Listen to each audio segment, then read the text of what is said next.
In the digital age, humans are constantly exposed to overwhelming streams of notifications, media, and data, leading to a condition known as information overload.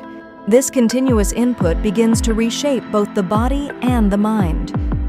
From this state, the boss emerges, powered by surrounding screens, forming an unstable, multi-limbed structure that reflects accumulation and loss of control. The boss attacks using both upper and lower arms, performing throws, pats, and sweeping strikes that generate shockwaves. Player must dodge the shockwaves while continuously targeting its limbs, removing excess structures to perform a form of data cleansing. As the boss weakens, it enters a vulnerable state, shedding its lower limbs. In later phases, the player must evade attacks while shutting down the screens that sustain it. As the system collapses, the boss becomes immobilized and ceases to function. The end is not destruction, but the stripping away of overload.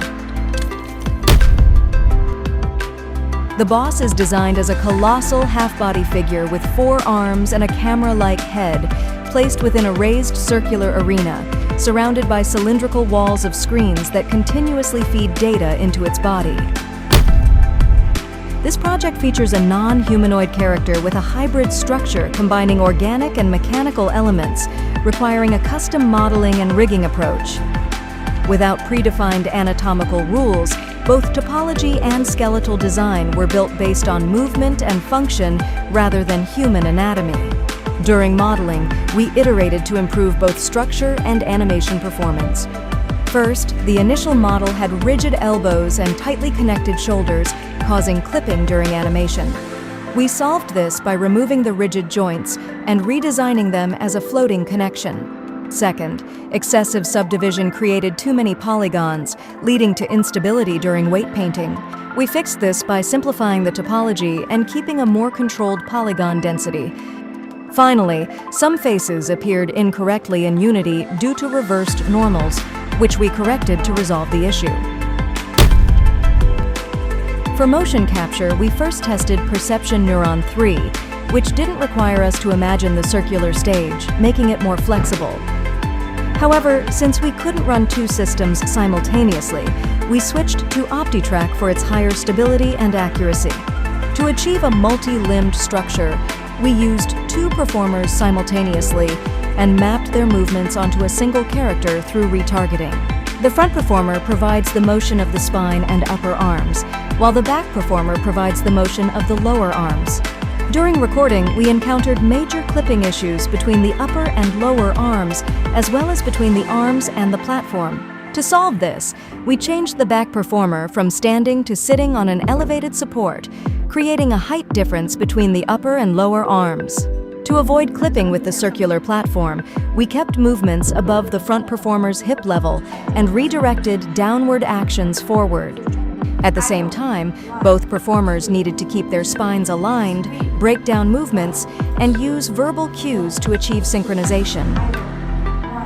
We captured a range of animations, including boss entrance, idle, attacks like pat, sweep, and throw,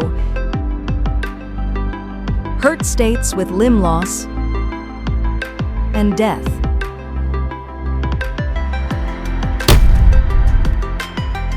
The model initially lacked colliders when imported into Unity, so the shooting effects couldn't be displayed on the model.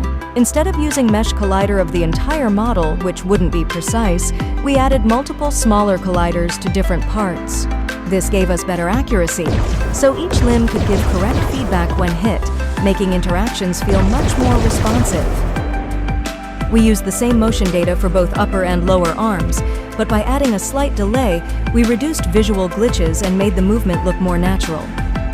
We wanted the arm to vibrate when it hit something, but it didn't look right at first. So we added a few keyframes at the moment of impact. That gave us the feedback effect we wanted.